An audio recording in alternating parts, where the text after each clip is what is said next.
मंच पे विराजमान सभी देवतागण और हमारे भगवान के तुल्य हमारे साथी सभी किसान दोस्त, सबसे पहले सत श्री अकाल, राम राम, वाहिगुरु जी का खालसा, वाहिगुरु जी की फतेह। आप बहुत लंबे समय से बैठे हो, आपका ज्यादा समय नहीं लूंगा। मैं दो चार बातें आपके साथ साझी करूंगा। मेरा ख्याल है जब अभिमन्यु कुहाड़ बोल रहा सी, क्या आपने वो ये सभी बातें, मुझे लग रहा था बहुत ध्यान से आप सुन रहे थे। मैं उसकी एक बात को दोबारा आपके ध्यान में लाना चाह रहा हूं। उन्होंने एक बात कही कि जो हम आंदोलन लड़ रहे थे या आगे जो 25 अगस्त को दिल्ली जाने का कार्यक्रम दिया, उसकी मुख्य मांगें उन्होंने बताई। एक मांग उनमें सबसे इम्पोर्टेंट मांग ये है कि एमएसपी गारंटी कानून दिया जाए देश के किसान।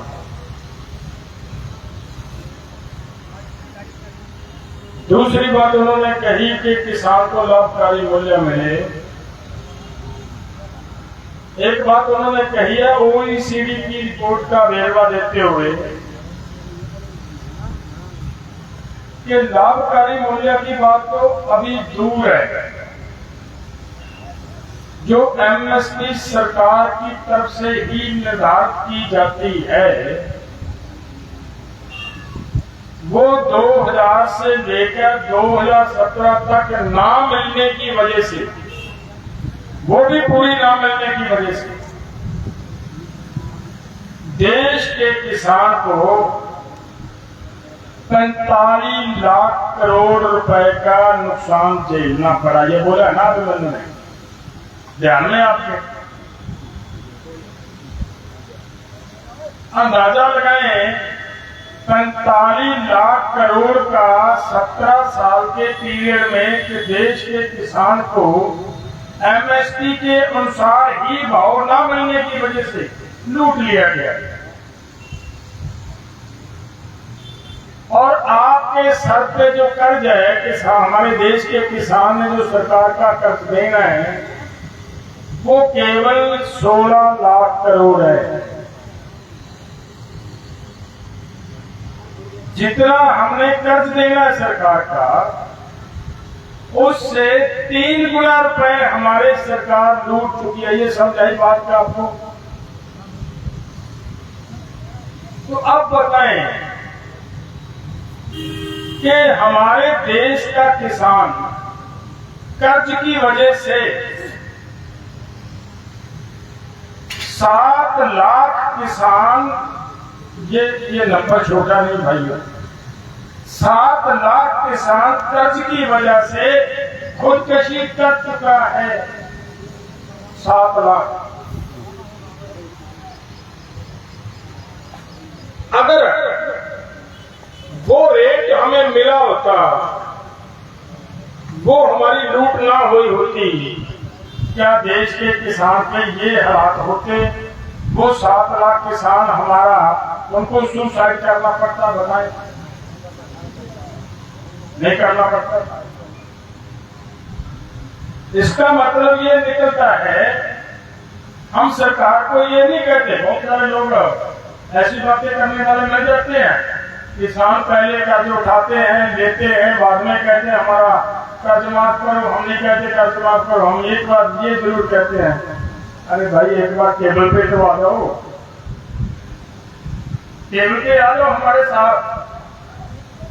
अगर हम सरकार की तरफ किसानों का कर्ज निकाल दें, किसानों का पैसा निकाल दें, फिर तो हमारा कर्ज माफ करना बनता है ना। अगर ना निकाल पाए, अगर आपका निकलेगा तो दे देंगे।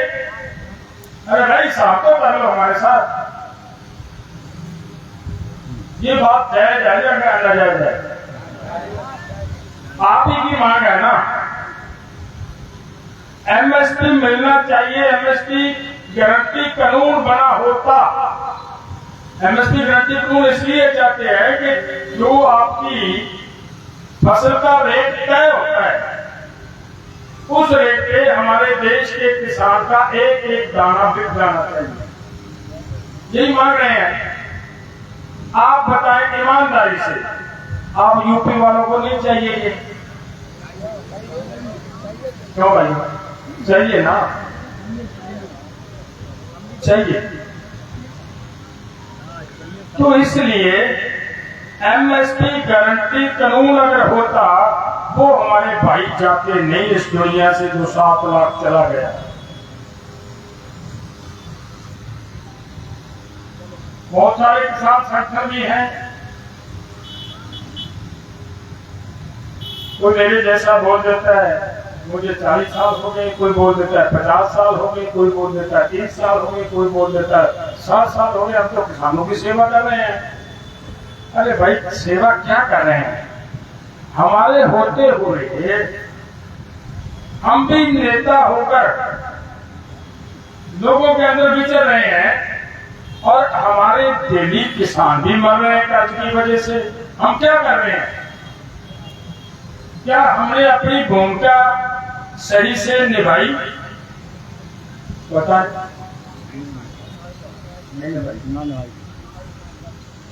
यही सोचकर हम वहां पे बैठे थे अनशन के ऊपर। आपके ध्यान में होगी बात, एक बार वहां पे जो सुप्रीम कोर्ट ने कमेटी बना दी थी ना, शायद आपके ध्यान में होने को हो सकता है यूपी वालों को इसका भी ध्यान ना हो। सुप्रीम कोर्ट ने इस आंदोलन के चलते कमेटी बना दी। वो कमेटी हमारे पास वहां पे गई आंदोलन में। वो हमें ये कह रहे हैं कि डलेवाल जी, आपकी तो बहुत जरूरत है देश को, कृपया ये अनशन छोड़ दीजिए। हम आपके लिए चिंतित हैं, हम आपके लिए फिक्रमंद हैं। हमने कहा आप ऐसा करो, आप मेरे लिए फिक्रमंद हो तो मैं वो जो 7 लाख किसान हमारे परिवार के चले गए इस दुनिया से, मैं उनके बच्चों के लिए फिक्रमंद हूँ। इसलिए कृपया एमएसपी गारंटी कानून दिलवा दीजिए, तब जाके हम बातचीत छोड़ देने को देते। इस बात पर वो ये कहते हैं ये तो हमारे पास की बात नहीं है।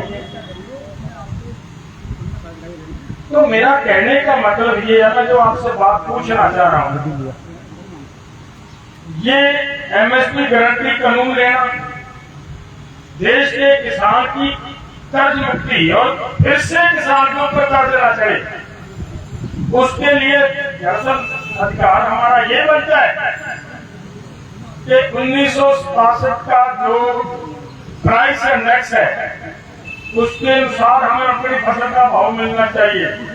लेकिन उसको छोड़ दो, हम मान जाते छोड़ देते हैं।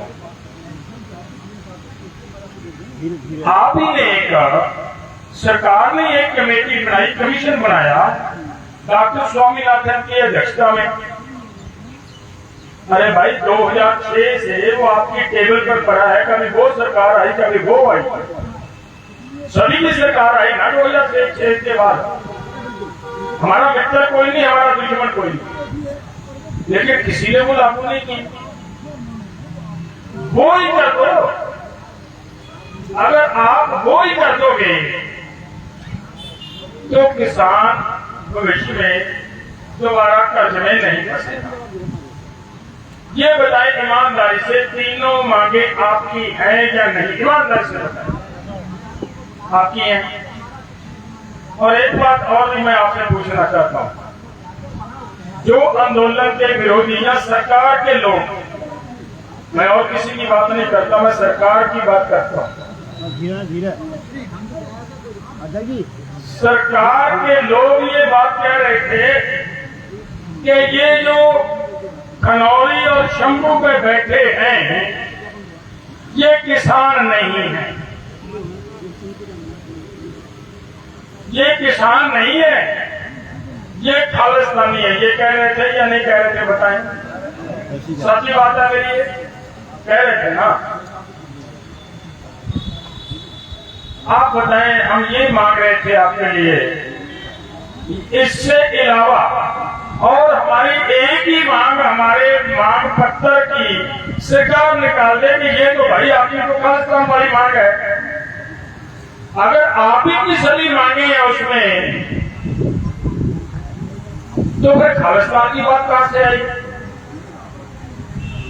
लेकिन हमारे ये जो भाई बैठे हैं, इनके सामने ये प्रचार किया गया कि वो खालिस्तानी है, वो खालिस्तान की मांग कर रहे हैं, उनकी किसानों की कोई मांग नहीं है। वो क्यों हुआ हमारे साथ? मैं बस यही निवेदन करने आया हूं भाई साहब। वो इसलिए कहा गया, वहां पे जितने हम बैठे थे, हम सब के सब ये पगड़ी वाले लोग बैठे थे। तो पगड़ी वालों को तो खालिस्तानी बोल देना बड़ा आसान है, बोल देते हैं। ईमानदारी से बताएं, क्या आपको मैं खालिस्तानी लग रहा हूं, आतंकवादी लग रहा हूं? बताएं ईमानदारी से। तो अनशन पे तो मैं बैठा था, सरकार बोल रही है कि ये खालिस्तानी है। ये तब तक हमें बदनाम करते रहेंगे भाइयों, जब तक आप यूपी वाले भाई, मध्य प्रदेश वाले हमारे भाई, राजस्थान के, हरियाणा के, गुजरात के, सभी राज्यों से हमारे किसान भाई जितनी संख्या में हम आए, हमारे पैर लग उतनी संख्या में अगर आप बैठे हो, हमें कोई खालिस्तानी बता पाएगा? नहीं बता पाएगा। बताएं, फिर किसान लगेंगे ना, ये जो बैठे हैं सब किसान बैठे हैं। तो वो हमें बदनाम करते हैं सिर्फ इसलिए। मांग भाई साहब आपकी है, हमारी सबकी है। कहने को हम ये कह सकते हैं, सरकार जो पंजाब के अंदर भाजपा के नेता थे ना, उनके बयान आपने सुने होंगे, शायद ना भी सुने हो।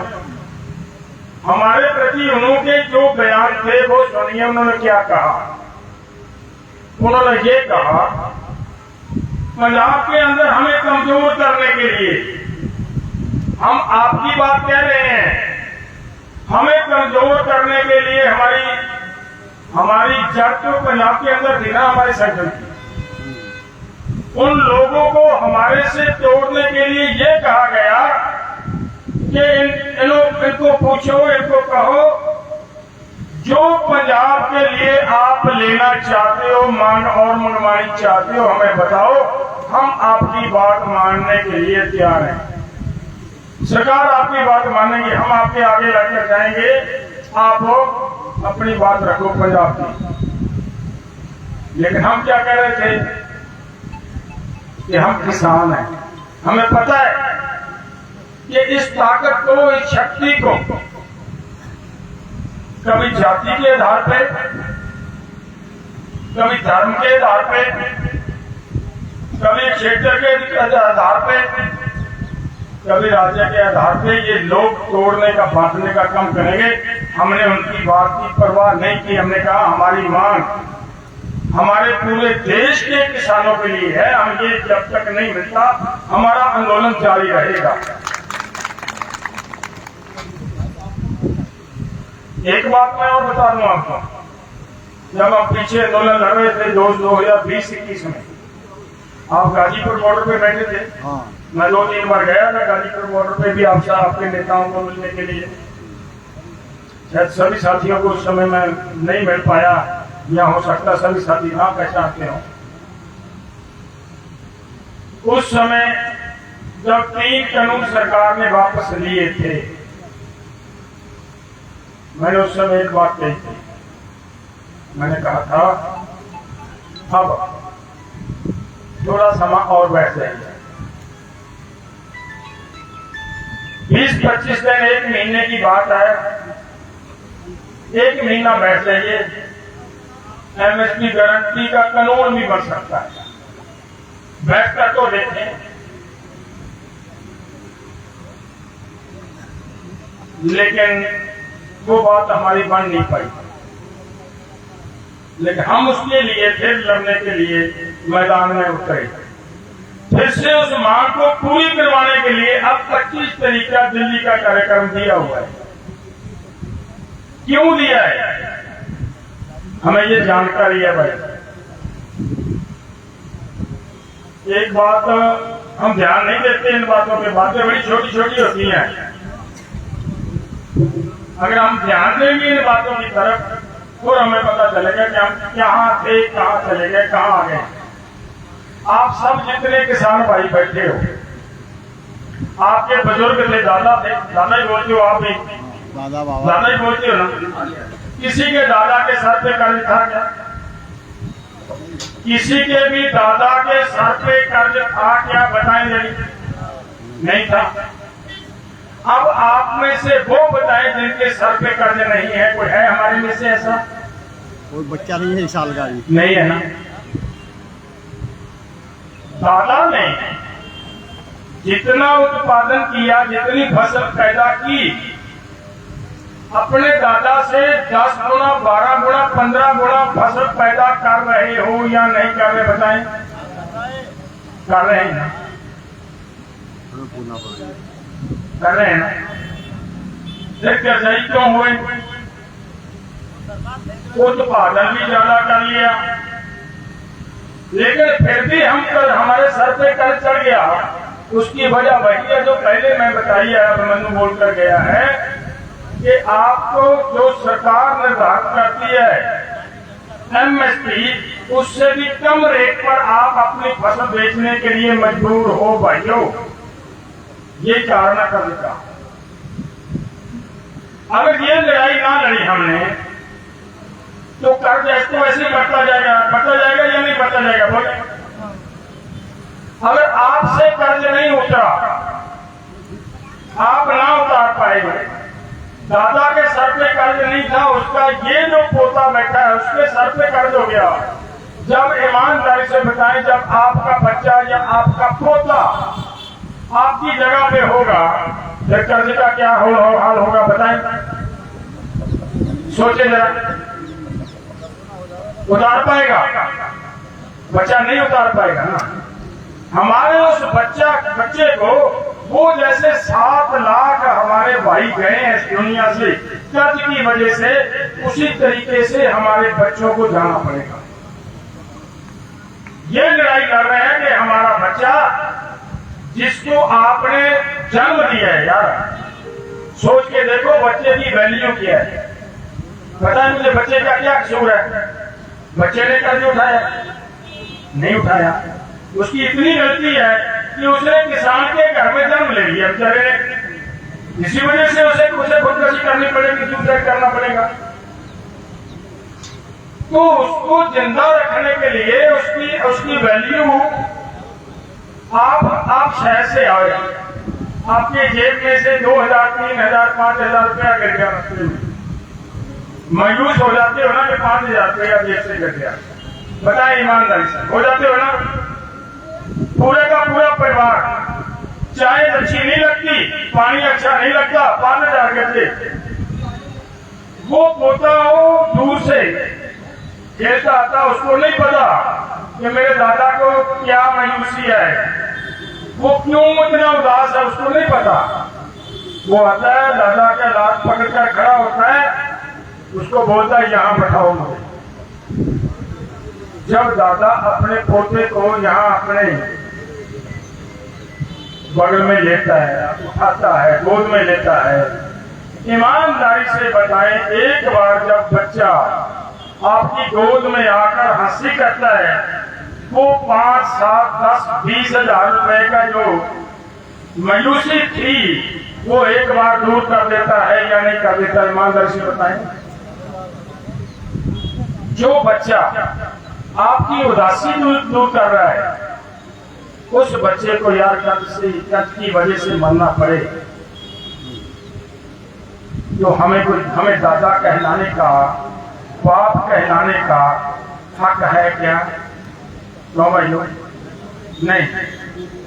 मैं इसलिए आया हूं जैसा आपके घर में एक छोटा सा पोता खेल रहा है ना, ऐसा ही पोता मेरे भी घर में खेल रहा है। मैं ये सोचकर चला हूं मेरे दोस्तों कि अगर मेरा पोता तभी जिंदा रहेगा, अगर हमारे सभी किसान जमात के भाइयों के बच्चे जिंदा रहेंगे तभी मेरा पोता जिंदा रहेगा, वरना मेरा पोता जिंदा नहीं रहेगा। इसलिए हमारा आप सबसे निवेदन है, मैं कोई नेता नहीं, ये भी नहीं है कि मैं कोई बहुत बड़ा नेता, हम सब भाई हैं, हम सब भाई हैं, भाई बनकर चलना पड़ेगा। नेता तो नेतागिरी वाली बात छोड़ दो, वो पीछे रहेगी तो और लोगों के पास है, वो इधर नहीं है। हम सब भाई हैं, अपना परिवार बचाना है, अपने बच्चों की जिंदगी बचानी है, उसके लिए ये आपको मैं जाते जाते एक बात और बता जाता हूं। मैंने बोला ना डॉक्टर स्वामीनाथन की रिपोर्ट के अनुसार फसल का भाव मिल जाए। आप जितने किसान आए हो, कभी किसी ने ईमानदारी से बात करना, कभी किसी ने अपने फसल के ऊपर कितना खर्च आता है, गेहूं के ऊपर कितना खर्च आता है, गन्ना के ऊपर कितना खर्च आता है, धान के ऊपर कितना खर्च आता है, ईमानदारी से बताएं, भगवान को याद करके कभी किसी ने निकाला है? नहीं निकाला, नहीं निकाला ना। तो एक बात सुनिए, कोई दुकान, कोई फैक्ट्री जिसका मालिक लगातार 2-3 साल बाहर चला जाए, वो उसका हिसाब किताब छोड़ दे अपने मुनीम के ऊपर, तो दुकान का, फैक्ट्री का मालिक कौन बन जाता है? मुनीम बन जाता है ना। बोलिए, उस दुकान का मालिक मुनीम बन जाता है। 2-3 साल उसके हाथ में कलम आ जाए तो आपका जब से खेती का धंधा आपने थमा है, जिससे जब से ये काम करना शुरू किया आपके दादा ने, परदादा ने, बाप ने और आप, तब से शामिल किसी के हाथ में दे रखा है। मरेंगे नहीं तो और क्या होगा भाई, बताएं। मैं ये बात इसलिए कह रहा हूं, बहुत इंपॉर्टेंट बात है। एक काम कर लो, सभी अपने घर पे एक कॉपी, एक पेंसिल, पैसा लिखना शुरू कर दो। कोई जरूरत नहीं पड़ेगी किसी को ये कहने की कि किसान यूनियन के मेंबर बन जाओ, लोग अपने आप किसान यूनियन के मेंबर बनेंगे। लोगों को समझ आएगा कि कहानी असल रास्ता क्या है। और दूसरा फायदा क्या होगा, मान लीजिए हम सरकार के ऊपर इतना दबाव बना लेते हैं, सरकार मान जाती है कि ठीक है हम डॉक्टर स्वामीनाथन की रिपोर्ट लागू करते हैं। डॉक्टर स्वामीनाथन ने यही कहना है कि सभी खर्चे जोड़ो, उसके ऊपर 50% इनको प्रॉफिट दो, यही कहा है ना। तो फिर बात क्या है कि हम क्या कहेंगे, मैं वो बताता हूँ। हमने निकाला है इतना अंतर हो सकता है पंजाब का, क्योंकि पंजाब का अध्यक्ष बने तो मुझे बहुत कम समय हुआ है। पहले मैं ब्लॉक का प्रधान भी रहा, डिस्ट्रिक्ट का प्रधान भी रहा। तो जब मैं डिस्ट्रिक्ट का प्रेसिडेंट था तो मेरी एक जिम्मेदारी लगाई गई कि आप ये निकालो खर्च कितना है। पंजाब के अंदर 1 क्विंटल गेहूं पैदा करने के लिए 2013-14 में 2880 रुपए पर क्विंटल खर्च आए थे।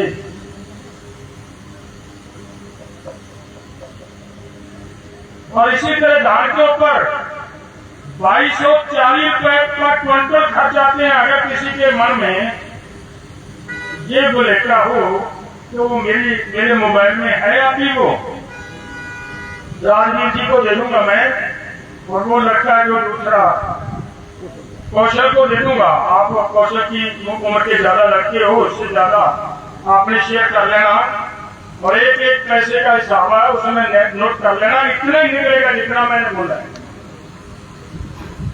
हमारी कमजोरी यही है कि हम हिसाब करते हैं। मैं क्यों बोल रहा हूं ये बात, अगर हम बना भी लें, सरकार मान भी जाए कि हम आपको C2+50 के हिसाब से फसल का भाव देंगे। हम तो ये कहेंगे ना कि गेहूं का जो लागत खर्चा है वो 2880 रुपए है। सरकार बोलेगी नहीं, ये आप झूठ बोल रहे हो, ये नहीं है, हमारे हिसाब से ये निकलता है। फिर क्या रास्ता होगा हमारे लिए? सरकार ये कहेगी कि हम एक कमेटी बनाते हैं, हम किसानों के बीच जाते हैं, किसानों से पूछ लेते हैं। जब आपने हिसाब किए ही नहीं, कभी गिनती गिनी नहीं, कभी ईमानदारी से बताएं, आप सही बता पाओगे? नहीं बता पाओगे। तो जीत कर हारेंगे या नहीं हारेंगे? बोलिए। जीत कर हारेंगे ना। इसलिए ये अति आवश्यक है। ये बातें जो मैंने आपसे साझी की है, मैं आपसे जैसे निवेदन करता हूं कि भाइयों, हमें पंजाब के किसानों से ना पटवा लेना। अगर वो पॉलिटिकल पार्टी वाले बार बार ये बात कहते हैं कि पंजाब को सरकार सब कुछ देने के लिए तैयार है, तो इसने क्यों ठेका उठा रखा पूरे देश के किसानों का? फिर अगर हमारे साथी, हमारे वाले ये कहना शुरू कर दें कि प्रधान जी क्यों ठेका ले रखा, अगर पंजाब को दे रहे तो ले लो, वो लोग कहेंगे कि नहीं कहेंगे? कहेंगे ना। इसलिए वो वक्त में नहीं आने देना। अभी से कसम खाएं कि जब भी कोई कार्यक्रम करें, जितना पंजाब के किसान आएंगे उतने यूपी के किसान भी वहां दिल्ली दिखने चाहिए। देखो वक्त नहीं आएगा, फिर मैं कह सकूंगा ना हम अपने भाइयों को, अपने किसानों को, नहीं भाई अभी देखना, यूपी दिखेगा आपको, मध्य प्रदेश दिखेगा वहां पे आपको। और थोड़ी बात मैं और एक आपके साथ साझी करूं। राजनीति को गए थे 7 तारीख को पंजाब के अंदर, लुधियाना डिस्ट्रिक्ट के अंदर हमने एक किसान महापंचायत की। पंजाब सरकार वहां ये लेकर आई कि बगैर कोई रुपया दिए किसानों की जमीन लेनी है, लैंड पूलिंग पॉलिसी बोलते हैं उसको, ये लेकर आई थी। हमने कहा था कि आप देखना, फिर अगर आप पंगा लोगे तो हम आएंगे आगे मैदान में। ये बैठे भाई साहब, उस दिन की संख्या हमारी, क्योंकि गर्मी भी आज की तरह बहुत ज्यादा थी, 70,000 लोगों की संख्या थी उस किसान महापंचायत में। 70,000 किसान पहुंचे थे। तो सरकार को 7 तारीख को वो कार्यक्रम था अपना, मेरा नहीं, आप सबका, 7 तारीख का। और 10 तारीख की रात को सरकार ने ये कह दिया था कि हम लैंड पूलिंग पॉलिसी वापस लेते हैं।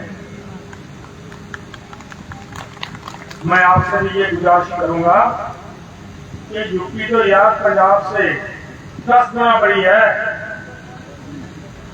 अगर पंजाब में 70,000 किसानों की गैदरिंग होती है तो यहां तक 7 लाख किसानों की गैदरिंग होती है।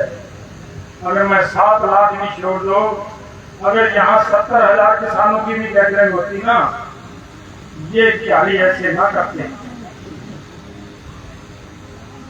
कोई जो तेरी किसान ने की कि ये अन्नदाता के साथ ऐसा करके गए। हमारा प्रधानमंत्री ये कह रहा है, मैं किसानों के सम्मान को ठेस नहीं पहुंचने दूंगा, मैं किसानों के साथ हूं। मैं फिर ये कहना चाह रहा हूं, उनका चेहरा सरकार का देखिए। मेरे से पहले एक वक्ता ने ये बात कही कि मलिक साहब ने क्या कहा था, सिर्फ इतना ही कहा था, आपके पक्ष में एक बात कही थी, सत्यपाल मलिक ने एक बात कही थी आपके पक्ष में, उसका खमियाजा भुगतना पड़ा उसको, और उसकी डेथ हुई। किसी तरह का कोई सरकारी सम्मान नहीं मिला। अगर मुख्य प्रधानमंत्री जी सच में आप किसानों के पक्ष में हो, वो तो आपकी पार्टी का था, वो तो बेचारा एक साधु आदमी था। सत्य बोलने की इतनी बड़ी सजा देते हो आप? आप ही की पार्टी का आदमी इतने बड़े पद पे रहा और उसको सरकारी सम्मान भी ना दिया गया, किसकी वजह से? कि वो आपके पक्ष में बोला है। धनखड़ ने आपके पक्ष में कुछ बोल दिया बेचारे ने, उसकी भी छुट्टी कर ली गई है। ये सम्मान है किसान का, लेकिन किसान को अपना मान सम्मान स्वाभिमान कायम रखने के लिए भाइयों यूनिटी बनानी पड़ेगी। छोड़ दो ये बातें कि ये पंजाब है, ये हरियाणा है, ये राजस्थान है, ये यूपी है। एक बात ये सोच लो कि किसान ना हिंदू है, ना मुस्लिम है, ना ईसाई है, ना सिख है, ना पंजाबी है, ना हरियाणवी है, ना राजस्थानी है, ना यूपी वाला है। किसान तो केवल किसान है। किसान को इसके लिए एकजुट होना पड़ेगा। तो अवश्य सरकार को झुकने के लिए मजबूर करेंगे, कोई दो राय नहीं, लेकिन आपकी एकता की जरूरत है। मैं फिर से उम्मीद करूंगा आपसे कि आप बहुत लंबे समय से बैठे हो कि काइंडली ये जरूर विश्वास देना है हमें कि भाई 25 अगस्त को सच में यूपी और यूपी की टोपी दिखेगी वहां। बहुत बहुत धन्यवाद। वाहिगुरु जी का खालसा, वाहिगुरु जी की फतेह। आपने